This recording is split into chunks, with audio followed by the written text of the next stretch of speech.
The Canadians' second straight 4-1 result has them on the verge of the quarterfinals. On paper, Mo, that result looks flattering.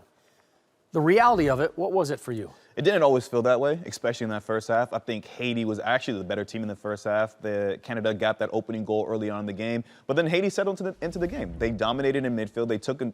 They didn't take their opportunities, but they did create some chances, created some turnovers, weren't clinical enough. And then in the second half, we saw a better version of Canada. They got the goals that they needed. And ultimately, at this point in this tournament, it's about results. Although we're challenging them to continuously put out consistent performances that open eyes and draw attention, they got the result they need, and now they face the U.S. on the last game to see who wins the group. Yeah, I mean, the proverbial first half and second half, and a tale of two halves, and they were much better the second half.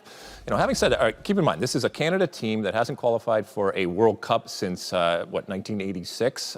So this is a group that we are all looking at, and I think rightly so, with high hopes. We are very, very optimistic for the amount of talent that they have. But you watch that first half, and come on, that's not good enough. Now, you got to be able to adjust in games, and sometimes the soccer gods don't smile on you. I get that. But if you come out against a better team, they're going to make you pay. And those chances that you give up, especially in that first half, that's going to be problematic.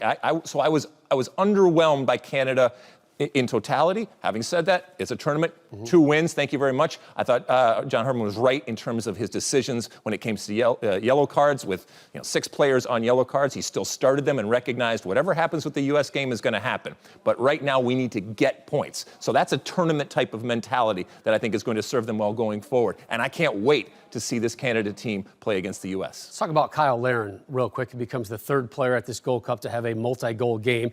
He now has 3 goals, so he is the tournament's leading goal scorer. What have you seen from him through the course of these 2 games? And it's weird because, as Lex said, we expect a lot from this team. They've set the bar relatively high for themselves in terms of what they've done individually with their club teams. Kyle Larin, he scored goals in Orlando. He's gone to Besiktas and continued to score goals, and he's scoring goals for Canada.